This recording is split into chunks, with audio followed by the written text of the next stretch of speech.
धेरैजना अन्यलमा पर्नु भएको अथवा नबुझ्नु भएको कुरा विवाह भोजहरूमा जाने कि नजाने, पूजाआजा श्राद्धमा गएर खाने कि नखाने, होइन, दसैँमा कसैले पाहुना बोलाउनु भयो, खाना खाना बोलाउनु भयो भने उनीहरूको घरमा गएर खाना खाने कि नखाने, यस्ता खालका प्रश्न, होइन, मलामी जाने कि नजाने, अब मरेका घरहरूमा, होइन, गाह्रो साह्रो पर्दा जाने कि नजाने, यो विषयमा एकदमै धेरै अन्यल भएको र विभिन्न मान्छेले विभिन्न थरी कुरा बताइरहेको हामी सुन्छौँ।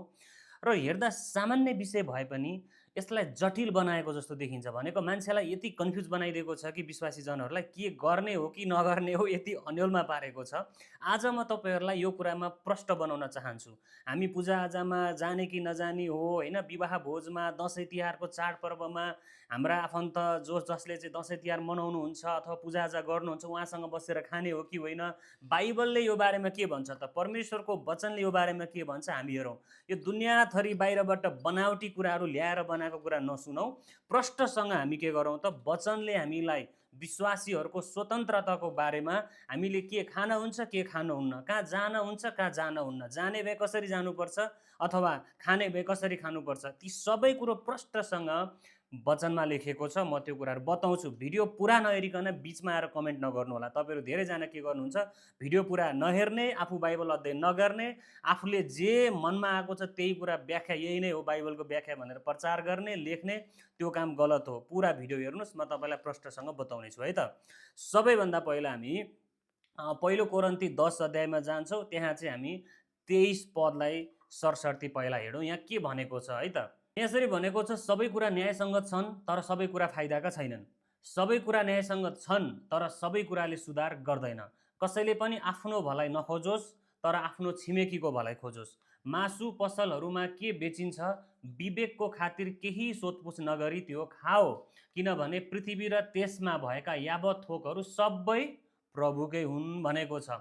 अझै 27 पदमा पढ्यौँ भने यहाँ के लेखेको छ त, कुनै एक अविश्वासीले तिमीहरूलाई भोजमा निम्तो दिँदा तिमीहरूको जाने इच्छा भयो भने तिम्रो अगाडि जे राखिदिएको हुन्छ विवेकको खातिर केही सोधपुछ नगरिकन खाओ। तर कोही मानिसले तिमीलाई यो त बलिमा चढाएको हो भन्यो भने बताइदिनेको खातिर र विवेकको खातिर त्यो नखाओ। तिम्रो होइन तर त्यसको विवेकको खातिर तिम्रो स्वतन्त्रताको न्याय अर्काको विवेकले किन हुने र? यदि धन्यवाद दिएर म खाँदैछु भने धन्यवाद दिएर खाएको भोजको निम्ति किन मेरो निन्दा हुने? यसकारण चाहे तिमीहरू खाओ अथवा पियो वा तिमीहरू जेसुकै गर, सबै परमेश्वरका महिमाको निम्ति गर। यो एकदमै महत्त्वपूर्ण तरिकाले चाहिँ बताइएको छ। यो बेला पनि समस्या परेको थियो, होइन, भोजहरूमा बोलाउँदाखेरि के हो त, जाने कि नजाने हो। अब अविश्वासीहरूले त येशू ख्रीष्टलाई विश्वास गर्दैनन्, उनीहरूले त देवी देवता मूर्ति पूजा गर्छन्, त्यही देवी देवताको नाममा भोजहरू गर्छन्। अब हामी जाने कि नजाने भन्ने कुराको धेरै कन्फ्युजन भइसकेपछि यहाँ प्रष्टसँग परमेश्वरको वचनले चाहिँ के भनेको त, सबै कुरोमा आफ्नो मात्रै भलाइ, आफ्नो मात्रै फाइदा खोज्ने होइन, बरु आफ्नो छिमेकीको पनि भलाइ खोज्नुपर्छ भनेको। उनीहरू पनि प्रभुमा बाँच्नुपर्छ, उनीहरूलाई नि सुसमाचार सुनाउनुपर्छ, प्रभुमा ल्याउनुपर्छ। र मुख्य पोइन्ट के हो, 25 पदमा, पहिलो कोरिन्थी 10 को 25 मा के लेखेको छ, मासु पसलमा के बेचिन्छ विवेकको खातिर नसोधिकन त्यो खाओ भनेको।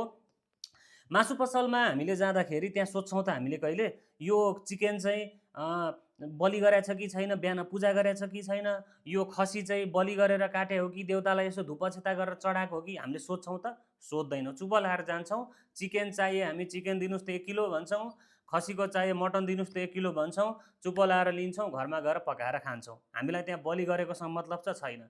यद्यपि हामीलाई थाहा छ त्यो मासु पसलेले बिहान उठ्ने बित्तिकै देउतालाई मासु नचढाइकन, पूजा नगरिकन, देउतालाई त्यो पसलै अर्पण नगरिकन मासु बेच्दैन। यो हामीलाई प्रष्ट थाहा छ। थाहा भइकन पनि हामीले किनेर ल्याएर खान्छौँ। हो, यो किन हो त भन्दाखेरि नसोध भनेको कारण चाहिँ त्यो मासु, त्यो जनावर सबै परमेश्वरको सृष्टि हो र हामीलाई त्योसँग सरोकार छैन। त्यो बेच्ने मान्छेले पूजा गरेको थियो कि भाकल गरेर काटेको थियो कि बिहान बिहानै देउतालाई चढाएको थियो कि, मैले काठमाडौँको धेरै मासु पसलमा हेर्छु त्यहाँ चाहिँ बिहान बिहान मासुको टुक्रै टुक्रा राखेको हुन्छ क्या, देउतालाई चढाएर राखेको हुन्छ भनेकोले बिहान त्यो सिँगै भाकल भनेकै सबै दिने होइन नि त, एउटा टुक्रा नै दिने हो, त्यो टुक्रा दिया हुन्छ अनि बाँकी मासु बेच्छ उसले। अब त्यो देखेर यो सबमा अथवा यो पसलमा त पूजाआजा नगरिकन नबेच्दो रहेछ, भाकल नगरिकन नबेच्दो रहेछ भनेर के मैले मासु नखाने त होइन, मैले खान मिल्छ। उसले भाकल गरोस् कि नगरोस् मलाई केही सरोकार छैन। यहाँ प्रश्न के भनेको छ 25 पदमा, मासु पसलमा के बेचिन्छ विवेकको खातिर केही सोधपुछ नगरिकन त्यो खाऊ भनेको। उसले भाकल गरेर ल्याएको थियो कि पूजा गरेको थियो कि देउतालाई चढाएको थियो कि त्यो हामीलाई सरोकार छैन। हामीलाई सरोकार, हामीलाई चिकन चाहिएको, हामीलाई अथवा मटन चाहिएको, हामी किन्छौँ खान्छौँ, त्यसरी हामी खान सक्छौँ भनेको छ।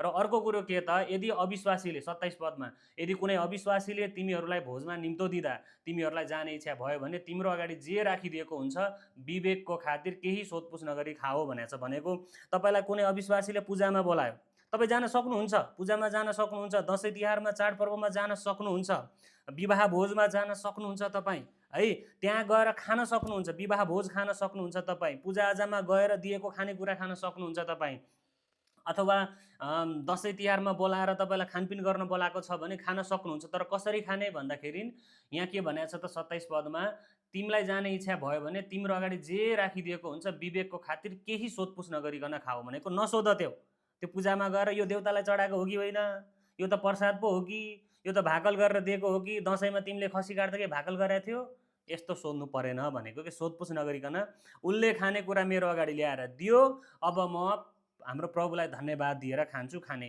एउटै कन्डिसन छ खान नहुने, त्यो कन्डिसन के हो त, तर कोही मानिसले तिमीलाई यो त बलिमा चढाएको हो भन्यो भने बताइदिनेको खातिर र विवेकको खातिर त्यो नखाऊ भनेको। मानव कसैले पूजामा बोलायो, विवाह भोजमा बोलायो, अथवा तपाईँलाई दसैँ तिहारमा घरमा बोलायो अनि तपाईँलाई खानेकुरा दिनुभन्दा अगाडि नै यो चाहिँ हामीले देउतालाई भाकल गरेको चिज हो, यो चाहिँ प्रसाद हो, तपाईँले खानुहुन्छ र यस्तो भनेर सोध्नुभयो भने यतिखेर चाहिँ हामी रोकिन पर्यो। यो चाहिँ यस्तो चढाएको चिज चाहिँ हामी खाँदैनौँ भन्ने हो। खान त मिल्थ्यो तर उसले भनेको खातिर के भनेको छ, बताइदिनेको खातिर चाहिँ भनेको छ। मेरो खातिर होइन, मेरो स्वतन्त्रता त म खान सक्छु, तर बताइदिनेले के बुझेको छ त, यसले त हाम्रो देवी देउता मान्दैन भनेपछि हाम्रो देवी देउतालाई चढाएको नि खान्छ र यसले भनेर बुझ्न लागेको हो के। अब यदि उसले त्यस्तो सोधिकन पनि हामीले खायौँ भने चाहिँ त्यो व्यक्तिले के बुझ्छ त, उसले त हाम्रो देउताको आशिष पनि स्वीकार गर्दो रहेछ त। प्रसाद त आशिष गर्यो, प्रसाद भनेको त आशिष हो, अनि त्यो आशिष खानु भनेको त, लिनु भनेको त देवी देउताबाट नि मैले आशिष पाएँ भन्ने जस्तो कुरा भयो। त्यो भएर चाहिँ नखाऊ भनेको। अब यो कन्डिसन कहाँ कहाँ लागु हुन्छ, तपाईँले चामल किन्ने पसलमा पनि लागु हुन्छ। यो पूजाआजाको मात्रै कुरा होइन। यदि तपाईँले यो कुरालाई चाहिँ दसैँ तिहार र पूजाआजासँग मात्रै जोड्नुभयो भने बाइबलसँग मिल्दैन त्यस्तो कुराहरू। बाइबलले प्रश्न के भनेको छ, यदि उसले भन्यो भने चाहिँ यो चाहिँ पूजा गरेको छ, यो कुरो चाहिँ भाकल गरिएको छ अथवा चढाइएको छ भन्यो भने नखाऊ भनेको छ। भनेपछि तपाईँ किराना पसलमा चामल लिन जाँदा, अब तपाईँहरूलाई थाहा छ प्राय किराना पसलहरूमा के गर्छन्, बिहान जुरुक्क उठ्ने बित्तिकै पसलको सुरुवात पूजाआजा नगरिकन एउटा सामान पनि बेचिँदैन। पहिला के गरिन्छ त, सबैतिर धूप अक्षता गरेर होइन हल्लाएर त्यो पसलै पहिला परमेश्वरको हात अथवा उनीहरूको देवी देउताको हातमा सुम्पिन्छन् भनेको। सबै चढाइसक्छ उसले। अब त्यो पसलको सबै भाकल हो, त्यो पसलको सबै चढाएको कुरा हो। अब हामी त्यहाँ चामल किन्न जाँदाखेरि हामीले चामल चाहिँ यो चामल बेच्नुभन्दा अगाडि तपाईँले बिहान पूजा गर्नु भएको छ कि छैन भनेर सोध्दैनौँ नि त। चुप्प लागेर चामल किन्छौँ, घरमा ल्याउँछौँ। तर यदि त्यो पसलको मान्छेले तिमी क्रिस्चियन होला, मैले त बिहानै उठेर सबै पूजा गरेको छु, हाम्रो त पूजा नगरिकन केही पनि बेच्न मिल्दैन भन्यो भने त्यतिखेर चाहिँ चामल नकिन भनेको। यहाँ नखाउको मात्रै कुरा होइन, नकिन भनेको। यदि मासु पसलको मान्छेले चाहिँ यो मासु त मैले बिहान पूजाआजा गरेको छु है, अब मैले पूजाआजा गरेको चल्छ कि चल्दैन तिमीलाई, मैले त बिहान पूजा गरेर मासुको टुक्रा भाकल नगरिकन देउतालाई नदिकन चाहिँ हामीले बेच्ने गरेको छैन भन्यो भने त्यो पसलको मासु पनि नखाऊ भनेको हो। र आफ्नो अविश्वासीको घरमा दसैँ तिहार पूजा विवाहमा जाँदा पनि उनीहरूले यो चाहिँ देउतालाई चढाएको हो है, यो चाहिँ प्रसाद हो, भाकल हो, हामीले पूजा गरेका छौँ है, त्यो खान्छौँ र भनेर सोध्यो भने चाहिँ म यस्तो चिज खाँदिनँ, मैले यस्तो चिज खान मिल्दैन, मलाई माफ गर्नु होला भनेर गवाई बताउने र नखाने। तर अरू केसमा भने तपाईँ पूजाआजामा जान मिल्छ, दसैँ तिहारमा आफन्तको घरमा जान मिल्छ, तपाईँ विवाह भोजमा जान मिल्छ र उनीहरूले जे कुरा ल्याएर दिन्छ सोधपुछ नगरिकन पितालाई धन्यवाद दिएर प्रार्थनासहित खान मिल्छ भनेर प्रष्टसँग बाइबलमा लेखेको छ। अब अर्को कुरो चाहिँ के त, भूतको टेबल र तिमीहरूको टेबल फरक हो भनेर पनि भनेको छ होइन। जस्तै 21 पदमा भने हामीले पढ्यौँ भने तिमीहरू प्रभुको कचौरा र भूत प्रेतको कचौराबाट दुवैबाट पिउन सक्दैनौ। तिमीहरू प्रभुको टेबल र भूत प्रेतको टेबल दुवैबाट खान सक्दैनौ भनेको छ। यो भनेको के हो त भन्दाखेरि हामी उनीहरू जस्तो हुने होइन कि त्यहाँ पूजाआजामा गयो भनेर हामी उनीहरू सँगै एउटै टेबलमा बस्ने होइन। एउटै टेबल भनेको फेरि सँगै टेबलमा बसेर खान नहुने भने होइन, त्यो कुरा गरे नि। एउटै टेबल भनेको चाहिँ उनीहरूले जस्तै हामीले पनि पूजाआजा गरेर हिँड्नु मिलेन, उनीहरूको देवी देवतालाई पूजा गर्नु मिलेन, टिका लाएर आशिष थापेर बस्नु मिलेन, यो कुरा गरेको हो के। यो चाहिँ प्रभुको टेबल र भूतप्रेतको टेबल। प्रभुको टेबल भनेको के हो? प्रभुसँग मिलेर काम गर्ने। भूतप्रेतको टेबल भनेको के हो? भूतप्रेतसँग मिलेर काम गर्ने। भनेपछि उनीहरूले गरेकै सबै कुराहरू चाहिँ गर्नु भएन, तर खानेकुराको केसमा केही पनि नसोधिकन खाऊ भनेको छ। यदि मैले खाएको कुराले अरूलाई ठेस लाग्छ भने त पूजाआजा मात्रै होइन कि पूजाआजा नगरेको कुरो पनि नखाऊ भनेको छ होइन। यदि कसैको चित्त दुख्छ भने त मासु पनि नखाऊ भनेको छ। जस्तै मुस्लिम कन्ट्रीमा गएर बुङ्गुर खानु भएन कि उनीहरूको चित्त दुख्छ नि त। बुङ्गुर खाइदिनुपर्छ भनेर बोल्नु पनि हुन्न, त्यसले चित्त दुख्छ नि त उनीहरूलाई। भनेपछि अरूलाई ठेस लाउने काम, चित्त दुखाउने काम चाहिँ गर्नुहुन्न। यो कुरो प्रष्टसँग बाइबलमा लेखेको छ। येशू मसीहले नै प्रष्ट भन्नुभएको छ, तिमीहरू सुसमाचार सुनाउन जाँदा खानेकुरो बोकेर नहिँड। यदि जुन घरले तिमीहरूलाई स्वागत गर्छ त्यही घरमा बस र खाऊ भन्नुभएको छ। भनेपछि सुसमाचार सुनाउन त क्रिस्चियनको घरमा जाने होइन होला, विश्वासीको घरमा जाने होइन होला, पक्कै पनि अविश्वासीहरू, मूर्ति पूजा गर्ने, देवी देवता मान्नेकै घरमा जाने हो। येशूले त उसकै घरमा बसेर खाऊ भन्नुभयो त होइन, खानेकुरा नबोकिकन जाऊ भन्नुभएको छ। येशू आफै पनि सामरीको गाउँमा गएर 2 दिन त्यहीँ बसेर खानुभएको छ। जब यहुदीहरूले के भन्थे, तिनीहरू मूर्ति पूजकहरू हो, व्यभिचारीहरू हो, यिनीहरू अपवित्र जाति हो, तिनीहरूले छोको पानी पनि खान हुँदैन भनेर पानी खानु हुन्थेन यहुदीहरूले। तर सामरी स्त्रीसँग जब येशूको भेट भएको छ त्यसपछि त्यो दिन उहाँ चाहिँ त्यही सामरी भन्ने गाउँ, जसलाई चाहिँ पानी नचल्ने गाउँ भन्थ्यो, त्यहीँ बसेर 2 दिन बस्नु भएको छ, खानु भएको छ। हो, यो कुरालाई प्रष्ट बुझौँ। मनगढन्ते कुरा गरेर आफूलाई जे मन लाग्यो त्यो गरेर मान्छेलाई जुदाउने काम गरेको छ होइन, हिन्दू दाजुभाइहरूसँग सम्बन्ध बिगार्ने काम गरेको छ। मिल्ने कुरा त मिल्यो त, गर्न मिल्यो त, किन ठुल्ठुलो कुरा गरेर बस्नु, अरूको न्याय किन गरेर बस्नु। तपाईँलाई त्यो कुरा मन पर्दैन भने तपाईँ आफूले नगर्नु, तर अरूले पनि गर्न नदिने खालका अभिव्यक्तिहरू दिएर चाहिँ मान्छे बिच लडाइँ चलाउने काम नगर्नुहोस्। जुन कुरो बाइबलले हामीलाई स्वतन्त्रता दिएको छ त्योबाट हामी डराएर भाग्नु पर्दैन। यो बाइबलबाट मैले व्याख्या गरेको छु। अब यही व्याख्यामा तपाईँलाई कुनै समस्या छ, प्रश्न छ भने मलाई व्यक्तिगत मेसेज गर्नुहोस्।